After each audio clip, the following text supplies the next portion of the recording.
কচুৱাৰ জুৰিপাৰাৰ lockdown বজাৰত একেনিকা 4খনকৈ দোকানত চুৰিকাণ্ড। কচুৱা থানাৰ অন্তৰ্গত জুৰিপাৰাৰ লকডাউন বজাৰত যোৱা নিশা 4টাকৈ ব্যৱসায়ী প্ৰতিষ্ঠানত চুৰিকাণ্ড সংঘটিত হয়। একেনিকাই শেখবৰ আলী, ফৰিদুল ইছলাম, এবাদুল ইছলাম আৰু ইজাজুল ইছলামৰ দোকানৰ টিনপাত কাটি ভিতৰলৈ প্ৰৱেশ কৰি নগদ ধনসহ মূল্যৱান সামগ্ৰী লুটি নিয়ে চোৰে।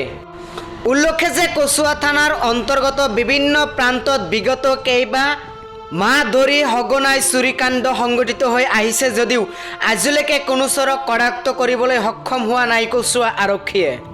আৰু আজি কচুৱাৰ জুৰিপাৰ লকডাউন বজাৰতে একে নিশাই 4টাকৈ দোকানত চুৰিকাণ্ড সংঘটিত কৰে চোৰে।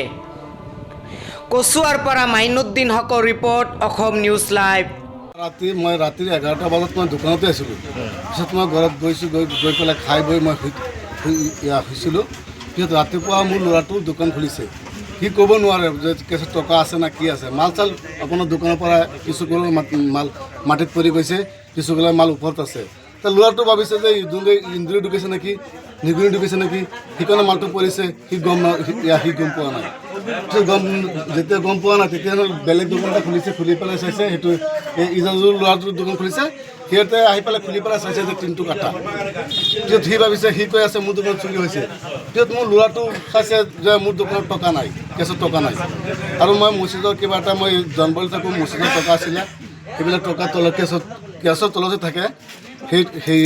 সেইবিলাক টকা আৰু মোৰ মালো গৈছে। চববিলাক নাম্বাৰিং মাল লৈ গৈছে। আৰু টকা আছিলে, মোৰ কেছ আছিলে 35,000 মান, আৰু মছজিদৰ কিবা এটা টকা আছিলে 20-25,000 টকা মান মছজিদৰ আছিলে। সেইটো হিচাপ কৰা নাই, হ'লেতো এতিয়া হিচাপ কৰিলে গম পাম এইবিলাক মালটো লৈ গৈছে। আৰু এইখিনি মই মানে কালি আমাৰ লগৰ ঘৰৰ ওচৰৰে এজনীৰ মানে ঘৰৰ টকা সোমাইছিলে 49,500। পিছত মই টকা উঠাইছোঁ, 10,000 মান কেছ দি দিছোঁ তেখেতক। পিছত মই গোটেইখিনি তেতিয়া কেছ নাছিলে, মই কেছ মিলাই মই ভাবিছোঁ কালি ৰাতিপুৱা আহিলে মই কেছ দি দিম। তেতিয়া মই গোটেইখিনি কেছ মোৰ কেছত থৈ গৈছোঁ। আগতে এনেকুৱা চুৰি হোৱা নাছিলে। মই 1 লাখ, 1.5 লাখ, 2 লাখ মই CSP চলাওঁ, থৈ যাওঁ, একো প্ৰব্লেম নাই।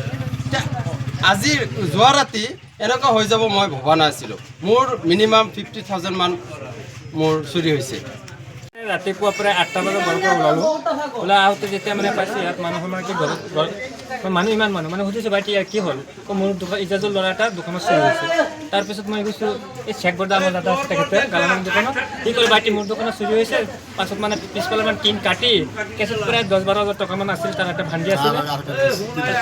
প্ৰায় 30,000 মান মানে বেলেগ ইয়াত মছজিদৰ টকা আছিল, তাৰ দোকানত এক্সট্ৰা বহুত টকা আছিল, প্ৰায় 30,000 টকা মান। তাৰপিছত আকৌ মানে এইফালে আহিছোঁ, আহি সুধিছোঁ বেছি আমাৰ বাইটি ফৰিদুল তাৰ মানে মেডিচিন দোকানত পাছফালে ভাঙি তাৰপিছত আমাৰ মছজিদৰ দানপত্ৰ বহুত টকা থাকে, মছজিদৰ নিছে, মেডিচিন নিছে, কেছৰ টকা নিছে। আমাৰ সেই ভতিজা ল'ৰা আমাৰ CSP আছে, তাৰ CSPৰ পৰা কিমান টকা নিছে সি ক'ব পাৰিব। আৰু কথা কওকচোন। আৰু প্ৰায় যেনে লকডাউন বজাৰত আমি ভাবিছোঁ আজি জুৰিপাৰা ইমান এটা ভাল ঠাই, লকডাউন বজাৰ নামৰ পৰিচয়। তো আজিলৈকে শুনা নাই ইমান ডাঙৰ এটা চুৰি হৈছিল। বহুত দিন আগত প্ৰায় 1-1.5 বছৰ আগত মানে দুটামান চুৰি হৈছিল। তাৰপিছত আমি ৰাইজে ধৰি তাৰপিছত আজিলৈকে ইয়াত কোনো দাগ ফুল নাই। এনেকৈ মানে এই জুৰিপাৰা ৰাজ্য ইমান ভাল লকডাউন বজাৰত আজি আমাৰ নিজৰে মানে বেয়া লাগি আছে যে জুৰিপাৰা লকডাউন বজাৰত ইমান এটা ডাঙৰ ঘটনা হৈ গ'ল।